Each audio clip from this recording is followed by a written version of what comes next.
किरोड़ी लाल मीणा जैसे लोग ये कह रहे हैं, प्रधानमंत्री आकर के मुक्का मार के कहते हैं कि सातों जिता दो, तो वो कैसे जिता सकते थे। और फिर केंद्रीय नेतृत्व उनसे मिलने को ही समय नहीं दे रहा है। संवैधानिक संकट ही नहीं, सरकार का संकट पैदा हो जाएगा।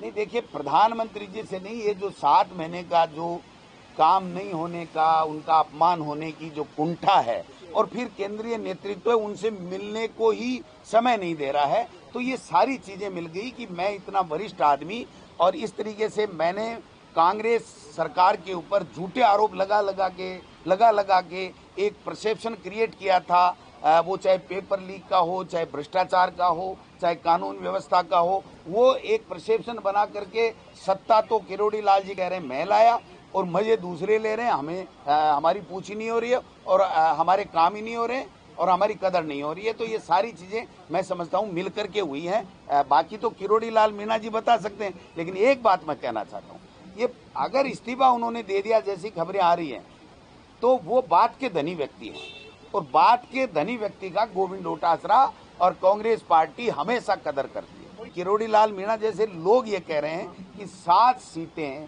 हमारी बिना कोई अनुमति के, हमें बिना कोई जानकारी के मर्जी है जैसे देती, फिर प्रधानमंत्री आकर के मुक्का मार के कहते हैं कि सातों जिता दो, तो वो कैसे जिता सकते थे।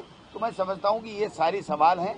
आज ये शुरुआत हुई है इस सरकार की पर्ची पुनः बदलने की। ये आगे क्या रूप लेती है ये देखने वाला। ये तो शुरुआत हुई है ना, बनेगी ना। संवैधानिक संकट ही नहीं, सरकार का संकट पैदा हो जाएगा। सरकार चलेगी नहीं चलेगी, कब पर्ची बदलेगी, या क्या होगा, ये सारे सवाल आज से पूरी तरीके से पूरे प्रदेश और देश में चलने लग गए हैं।